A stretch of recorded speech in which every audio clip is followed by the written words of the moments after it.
Halo semuanya, kembali lagi bersama aku, Giri Andrianto Sumermata, mahasiswa PKL dari Agribisnis Universitas Diponegoro. Nah, kali ini, di video pribadi kali ini, aku akan membahas terkait manajemen risiko produksi planning sayuran hidroponik di Balai Hidroponik Salatiga. Penasaran nggak? Nah, tapi sebelum masuk ke topik, aku akan jelasin terlebih dahulu sebenarnya manajemen risiko itu apa ya.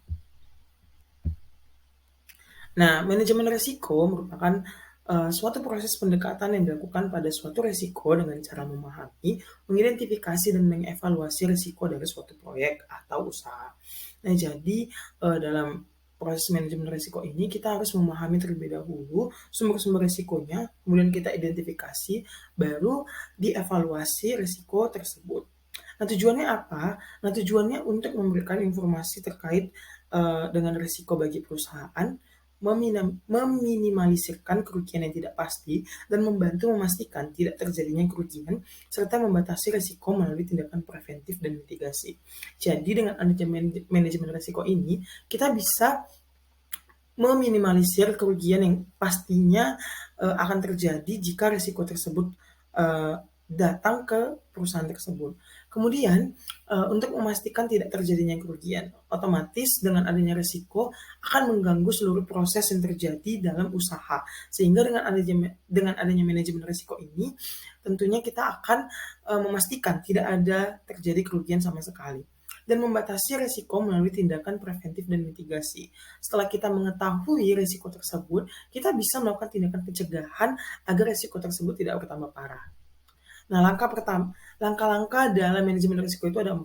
Biasanya disingkat dengan POAC, yaitu planning, organizing, actuating, dan controlling. Yang pertama akan kita bahas adalah planning. Apa sih planning itu? Nah, perencanaan atau planning merupakan proses dasar manajemen dalam manajemen risiko untuk menentukan sasaran dan bagaimana cara mencapainya. Menurut Bashira, perencanaan adalah proses dasar yang digunakan untuk memilih tujuan dan menentukan cakupan pencapaian. Nah, selama 30 hari PKL di Bali tentunya saya sendiri sudah menelaah sebenarnya tindakan manajemen risiko di Bali itu seperti apa sih? Planning yang dilakukan seperti apa? Mari kita simak. Nah, planning di Balai Hidroponik dilakukannya perencanaan terkait kebutuhan dalam proses budidaya hidroponik seperti persediaan benih sayuran, rockwool, netpot, dan AB mix. Jadi, dalam perencanaan proses produksinya, Balai Hidroponik pastinya akan menyediakan benih sayuran. Benih sayuran di sini pastinya benih sayuran yang berkualitas. Untuk beberapa komoditas pastinya ada ketentuan tertentu dari perusahaan atau balai hidroponik benih yang seperti apa yang dipakai dan tentunya benih yang sudah terverifikasi dan yang berkualitas. Jika benih yang dipakai adalah benih yang berkualitas, maka hasil sayuran yang diproduksi juga akan berkualitas. Kemudian tentunya ada persediaan rock wool untuk sebagai media tanam dari si benih tersebut, netpot dan AB mix. AB mix di sini adalah nutrisi dari tanaman hidroponik yang dibudidayakan di balai hidroponik.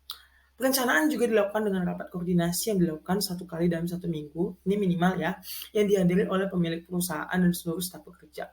Jadi dalam 1 minggu itu dipastikan ada 1 kali terkait rapat koordinasi antara staf pekerja dengan pemilik. Jadi seluruh pekerja dikumpulkan dan nantinya di sana akan membahas permasalahan yang terjadi di perusahaan khususnya terkait permasalahan produksi. Karena konteksnya adalah di sini adalah manajemen risiko produksi, tentunya rapat koordinasi akan membahas sebenarnya permasalahan yang terjadi di balai ini seperti apa. Apakah benih yang kita pakai sudah berkualitas? Apakah rock wool-nya masih bisa dipakai? Apakah netpot dalam kondisi yang layak pakai? Dan apakah AB mix atau cakupan nutrisi yang dimasukkan ke sistem aliran air saluran hidroponik sudah sesuai dengan ketentuan dan lain sebagainya. Nah, masalah-masalah tersebut akan ditampung dan dicari pemecahan masalahnya sehingga disusunlah perencanaan produksi yang sistematis. Nah, perencanaan produksi dilakukan setiap seminggu sekali dengan menentukan jadwal penyemaian dan pembibitan. Jumlah tanaman yang akan diproduksi pada tiap komoditas akan disesuaikan dengan permintaan dari pasar. Jadi, minimal dalam 1 minggu, balai hidroponik akan menentukan nih jadwal penyemaian dan pembibitannya. Kapan sih kita akan melakukan pembibitan, kapan sih kita akan melakukan penyemaian, itu akan disesuaikan dengan jumlah permintaan dari pasar. Nah, pasar dari Bali kan ada banyak tuh. Untuk swalayan sendiri di Salatiga kita ada Jam-Jam, Niki Baru ada Baru, kemudian di luar dari Salatiga untuk Semarang kita ada Gelaya Candi, Gelaya CL, Transmart, Hypermart, Istana Buah, dan yang terbaru ada Fludo, kemudian untuk beberapa resto juga. Nah, jadi tentunya perencanaan produksi dalam 1 minggu itu disesuaikan dengan permintaan dari pasar. Dalam 1 minggu, masing-masing pasar yang sudah disebutkan tadi akan mengirimkan purchase order kepada Balai Hidroponik. Kemudian setiap minggu pula akan dilakukan perencanaan dalam penentuan target produksi. Jadi setiap 1 minggu, setiap pasar akan mengirimkan produk apa yang mereka minta. Jadi dalam 1 minggu biasanya mereka akan mengirim permintaan kepada Balai. Mereka butuh pakcoy berapa kilo, kemudian mereka butuh berapa pack untuk sayuran tomat, kemudian berapa pack untuk selada. Nah, dan setiap pasar itu tentunya akan bervariasi untuk permintaannya, sehingga dalam 1 minggu tentunya perencanaan produksinya tentunya pasti akan berbeda-beda.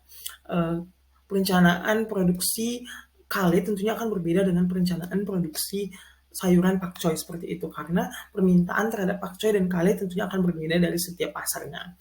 Nah, masing-masing pasar tersebut akan memiliki permintaan yang berbeda-beda untuk setiap komoditas sayuran, sehingga tidak ada target pasti jumlah sayuran yang harus diproduksi pada 1 bulan. Nah, mungkin itu saja untuk kegiatan planning di Balai Hidroponik dalam manajemen risiko produksi sayuran hidroponik. Nah, cukup sekian video kali ini. Jangan lupa saksikan video selanjutnya. Terima kasih. Dadah.